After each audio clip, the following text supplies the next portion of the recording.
ناظرین و سامعین، اب یہ مشاعرہ اور یہاں کی شعری نشست ہم اس کو کہیں اپنے اختتام کو پہنچتی ہے، اور اب ہمیں اس مجلس کے صدر عالی کو سننا ہے۔ انہی کے ایک شعر سے ان کو دعوت دیتا ہوں کہ لکھ دیا فرہاد نے سنگے گراں پر تا ابد، لکھ دیا فرہاد نے سنگے گراں پر تا ابد، شیر پتھر سے بہاؤ سر کی مٹکی پھوڑ کر۔ میں اس مجلس کے صدر عالی ڈاکٹر امتیاز احمد صاحب بلیسی میرے استاد کو دعوت دیتا ہوں کہ وہ آئیں، ہمیں خطبہ صدارت سے نوازیں اور اپنے کلام سے نوازیں۔ امتیاز احمد صاحب بلیسی۔ اے رہروان شوق کے یاران نیک نام، بسد خلوص شاعر آوارہ کا سلام،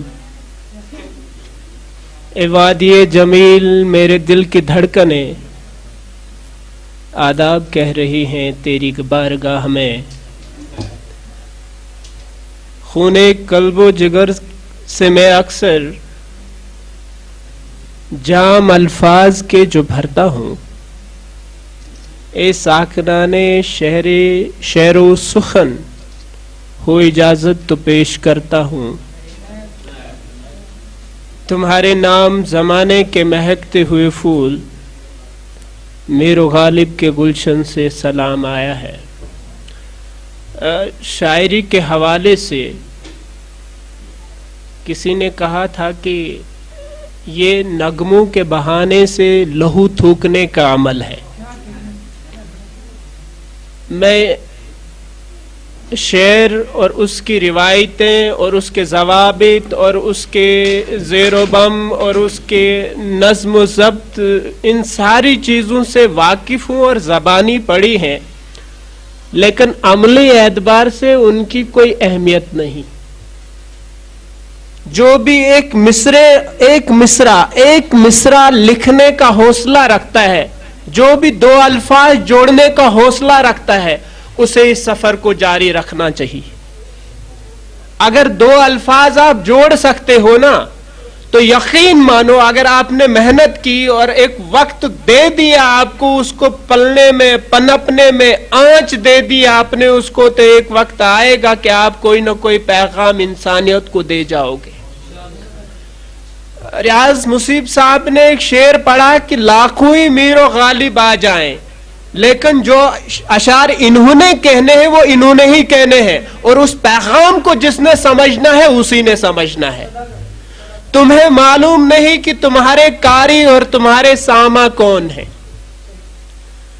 ایک حقیقت ہے، میں زیادہ شاعری سنانے نہ آیا ہوں اور نہ میں سناؤں گا۔ بہت خوبصورت سما مصیب صاحب نے باندھا، پھر حقانی صاحب تشریف لائے۔ پرورش میری ہوئی ہے حادثوں کے شہر میں، موت سے بھی کھیلنے کا حوصلہ رکھتا ہوں میں۔ مجھے آج بہت زیادہ خوشی ہوئی کہ غالباً 4 سال ہو گئے مجھے یہاں پہ، اور 4 سال سے میں ہر ایک طالب علم، ہر ایک عاصم صاحب کو یا نثار صاحب بانڈے کو یا ٹاک صاحب کو، جن کو یہاں مکان ہے اور اسٹیبلشمنٹ ہے، ان کے میں چاہتا تھا کہ ہم ہفتہ وار جڑیں۔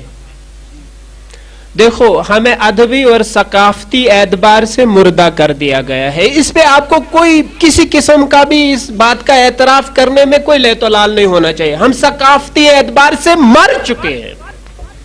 آپ اپنے کسی بھی بچے کو اٹھا کر دیکھیے اور اس سے کسی بھی زبان میں ایک ایپلیکیشن لکھوائیے، اگر وہ کسی بھی زبان میں لکھ پائے گا تو میرا نام نہیں رکھنا،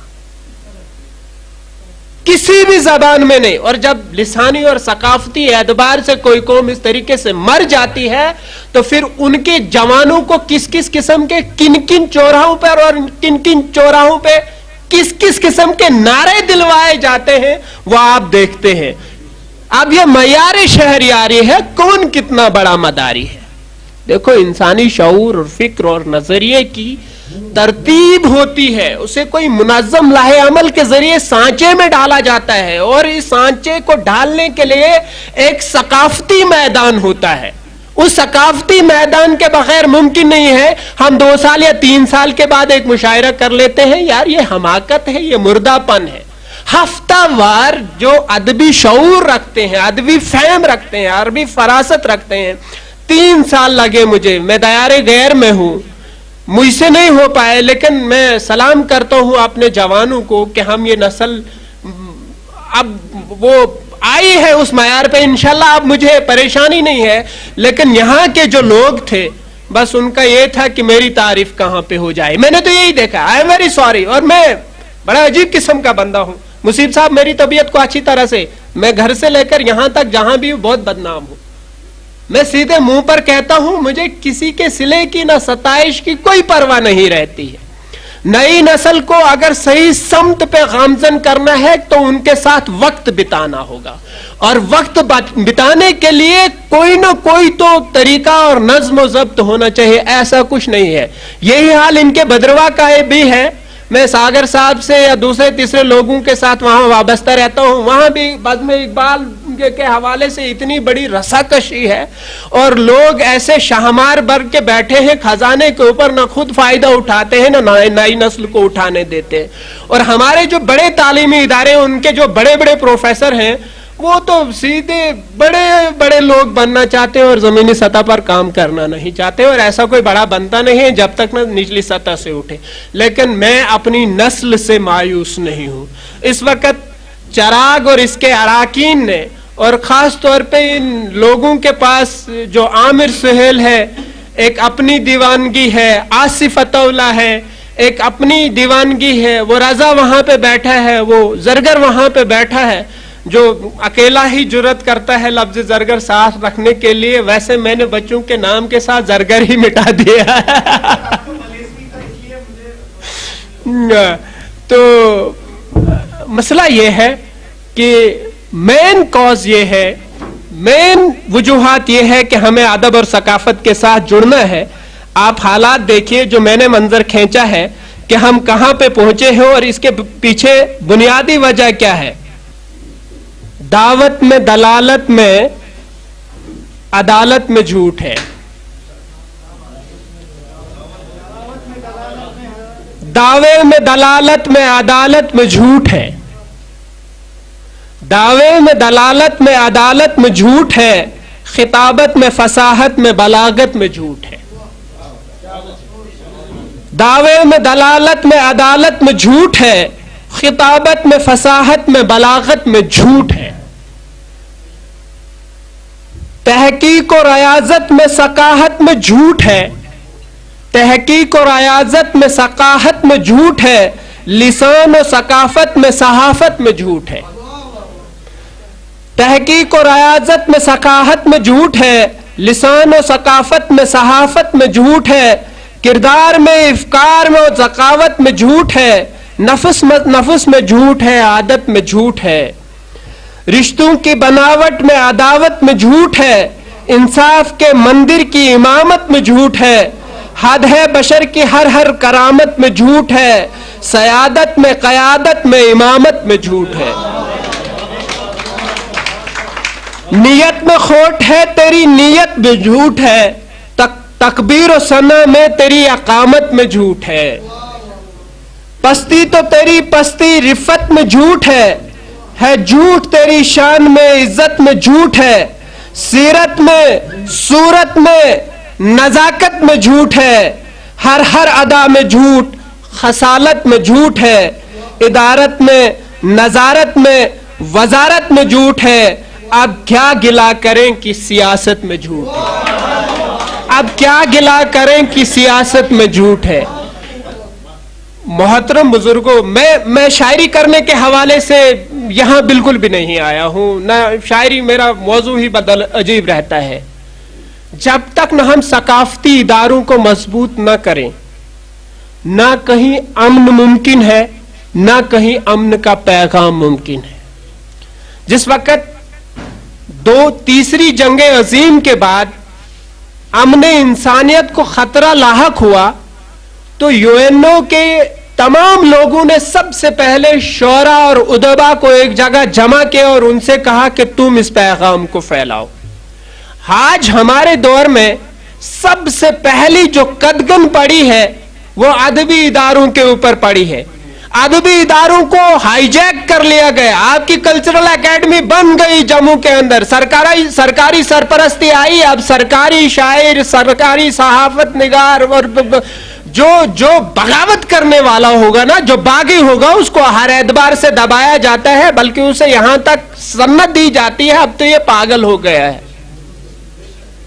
तो जरूरत है जॉनी रियाज जैसे भाई यहां पैदा हो गए जिसने अपना मकान दिया। हम लोग इस अदब का खाते हैं। बहुत बहुत शुक्रिया आपको कि आपने नई नस्ल के लिए एक रोशनी निकाली। आप इसके बिलाशुबा मुबारकबादी के मुस्तहिक हैं आप, और मुझे उम्मीद है ये कारवान आपके साथ बना रहेगा। आमिर सुहेल है या दूसरे तीसरे जवान है, मेरा बुनियादी मकसद है कि हर हफ्ते के अंदर 2, 3, 4 घंटे का यह प्रोग्राम हो, और 3-4 महीने के बाद हम शाम को शुरू करेंगे मगरिब नमाज के बाद, और फजर तक ये मुशायरा जारी रहेगा। लेकिन इसके लिए तैयारियां करेंगे हम। मुझे उम्मीद है कि भद्रवा से हमारे जवान शायर हैं। मुझे सिर्फ जवान चाहिए। अब वैसे बुजुर्गों पे मैं एहतराम करता हूं, बुजुर्गों का मैं एहतराम करता हूं, और इसमें भी बहुत सारे बुजुर्ग हैं जो रोंदाए दरगाह हैं, जिनको सरकारी सरपरस्ती नसीब नहीं हुई क्योंकि वो बागी थे तो नहीं करने लगे सरकार की तारीफ और तौसीफ, तो रह गए आसिम फरीदी साहब की तरह, सागर सहराई साहब की तरह। बहुत सारे ऐसे लोग हैं जो चापलूसी नहीं करना जानते हैं, और हमारे दरमियान में इंशाल्लाह वो रहेंगे। हमारी नौजवान नस्ल खासतौर पे डोडा के अंदर बहुत ही ज्यादा पसमुर्दगी छाई हुई है अदब के एतबार से, और कोई सदा नहीं आ रही है। हाँ, वही सरकारी प्रोग्राम हो तो हो यार, उनसे कोई इनकलाब नहीं आने वाला है। उसमें 2, 4, 5 मिनट चापलूसी होनी है, दैट्स इट। उसके अलावा कोई और कुछ होने वाला नहीं है। लेकिन हमें अदब से जो तकाजा है, हमारी नौजवान नस्ल को असबर रहे वो तमाम बातें जो पीछे हुई, जो अहमदनगर में घटा वो हमारे जहन में नहीं है। वो सकाफत अजबर रखवाती है लेकिन हमने उसको पढ़ा नहीं। जो गुजरात में हुआ उसको हमने देखा नहीं। और एक वो भी जमाना आया था कि कोई किसी ने मुंह खोला नहीं तो उसके मुंह के अंदर गलम गलम सलाखें भर दी। फिर एक फकीर उठा और उसने कहा कि सभी का खून है शामिल यहां की मिट्टी में, किसी के बाप का हिंदुस्तान थोड़ी है। फिर उसके बाद लोगों ने कुछ करना शुरू कर दिया। आप देखिए पीछे कितना खामोश हो गए थे हम। ये वही शायर था, ये वही जबान थी। मैं ये नहीं कहता हूं कि आप उर्दू में लिखो, भाई बात सुनो। जो बेहतरीन एक वीडियो बनाने की कला भी रखता है वो भी फनकार है। सिर्फ शायरी, सिर्फ अफसाना, सिर्फ नसर लिखना कलाकारी नहीं है। एक बेहतरीन कारपेंटर जो है ना, वो अगर अपनी कला दिखाएगा वो भी फनकार है। एक सीमेंट करने वाला, एक लिपाई करने वाला, एक पेंटर जो है वो भी अपनी जगह एक बहुत बड़ा कलाकार है। बहुत कलाकार है। हम सिर्फ समझते हैं कि एक शायर कलाकार होता है, एक तबलची कलाकार होता है, एक हारमोनियम बजाने वाला तब कलाकार होता है, एक गजल या नज़म लिखने वाला कलाकार होता है। नहीं नहीं नहीं बाबा, कलाकार बहुत ज्यादा है। अल्लाह ताला गरी के रहमत करे। प्रोफेसर ज़हूरुद्दीन अहमद साहब को मोस्ट रिसेंटली उनकी वफात हुई, तो उस वक़्त यूनिवर्सिटी के पीछे से एक पार्क बन रही थी। तो वो एक बार हमें पढ़ा रहे थे, कहते हैं कलाकारी सिर्फ इतनी थोड़ी है कि आप अफसाना या ड्रामा लिखते हो।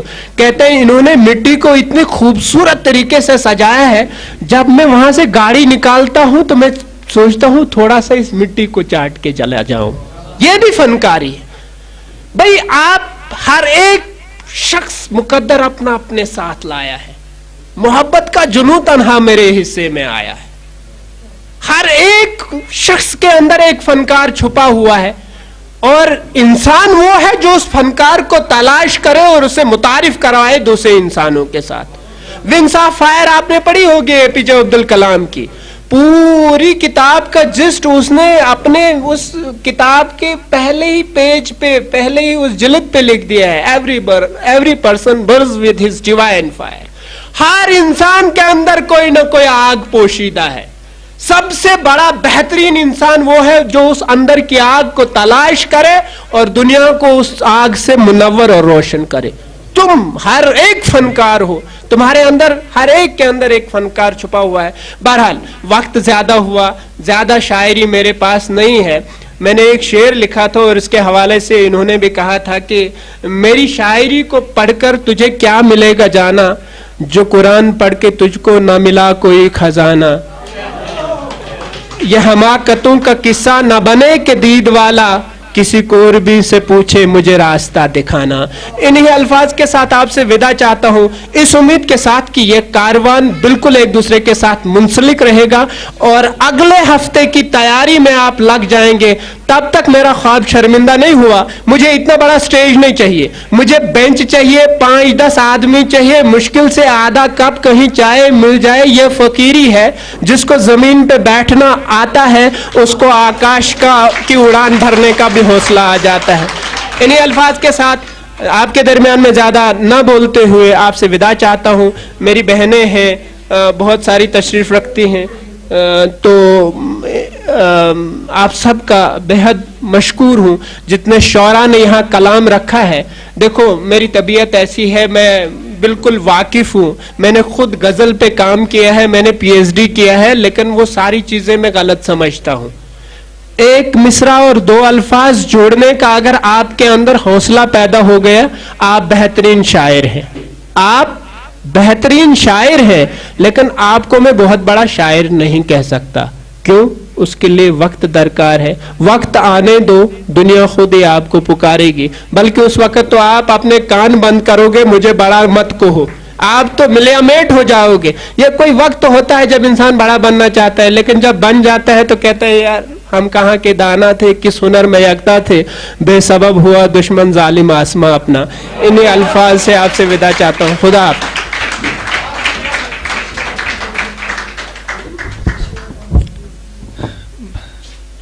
एक बड़े शख्स को दाद देने के लिए एक बड़े शख्स के अल्फाज इस्तेमाल करूंगा। रासिक अजीम आबादी का एक शेर है, शागिर्द हैं हम मीर के उस्ताद, मीर से उस्ताद के रासिख।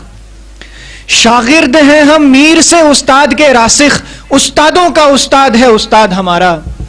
और एक राहत इंदौरी साहब का शेर, पागल की भी हमारे उस्ताद ने एक नई डेफिनेशन निकाली है, टर्मिनोलॉजी, एक नई इस्तिलाह है, पे अलिफ गाफ लाम प्यारे आ गले लग जा। तो एक शायर जो कहता है और एक उसके पीछे जो बात पोशीदा होती है, अक्सर उसमें फर्क होता है। मेरे उस्ताद को बस इस शेर के साथ दाद दूंगा और फिर आगे जो आखिरी मरहले तक हम आएंगे कि मेरा ज़मीर मेरा एतबार बोलता है, मेरा ज़मीर मेरा एतबार बोलता है, मेरी ज़ुबान से परवरदिगार बोलता है। रियाज मुसीब खान साहब उस्ताद के लिए चंद अशार पढ़ना चाहते हैं, उसके बाद हम इस प्रोग्राम को इख्तिताम पजीर करेंगे इंशाअल्लाह। दिल बाग बाग हुआ डॉक्टर साहब की बातें सुनकर। शेर अपने तो नहीं है लेकिन मुंसलिक करता हूँ इनसे, हजरत जिगर के हैं। जो इन्होंने कहा कि 2 बेंच वगैरह वगैरह, उस पर मेरे जहन में ये शेर आया हजरत जिगर का, क्या इश्क ने समझा है क्या हुस्न ने जाना है, क्या इश्क ने समझा है क्या हुस्न ने जाना है, हम खाक नशीनों की ठोकर में जमाना है। और ये इनको डेडिकेट किया। और दूसरा शेर फिर इनको डेडिकेट करता हूँ जिगर का, हजरत जिगर का। जिगर ने असगर साहब की हजरत गोंडवी की तारीफ में कहा था, ये आपको भी बहुत अच्छा लगेगा और मैं सबको डेडिकेट करता हूँ जिनसे भी यहाँ कुछ सुना। हरी में हुस्न मानी है जिगर का आशाना असगर का, हरी में हुस्न मानी है जिगर का आशाना असगर का, जो बैठो बेखबर होकर तो उठो बाखबर होकर। तो आखिर पर हजरत कारी तैयब साहब के खुतबे से 2 जुमले नस्र के पढ़ता हूँ। इल्म से मुझे क्या इल्म हासिल हुआ, इल्म से मुझे ये इल्म हासिल हुआ मैं कितना ला इल्म हूँ। इल्म से मुझे क्या इल्म हासिल हुआ, इल्म से मुझे ये इल्म हासिल हुआ मैं कितना ला इल्म हूँ। और मेरा इल्म मेरे इल्म को बढ़ाने के लिए ही नहीं, वो मेरे जोहल का सुराग लगाने के लिए है। मैं हर नई बात पढ़ के चौंक उठता हूँ, लो भाई मैं ये भी नहीं जानता था। और हर बुलंदी पे अपनी पसपाई का जायजा लेता हूँ। और आखिर पर नौजवानों को जुन्नी शेर सुनाए, हजरत अकबर के शेर से रुखसत चाहूँगा कि اگلی بار آپ سے خطاب کریں گے، شعر نہیں سنائیں گے، کچھ اپنے عمر کے اعتبار سے آپ کو نصیحت کر، لیکن آج کے لیے یہ شعر ان لوگوں کے لیے جن نے یہاں پڑھا۔ اکبر کا یہ شعر مجھے بہت عزیز ہے کہ غم دہر سے بچاتا ہے بشر کو مست رہنا، غم دہر سے بچاتا ہے بشر کو مست رہنا، مجھے شاعری نہ آتی تو میں بادہ خوار ہوتا۔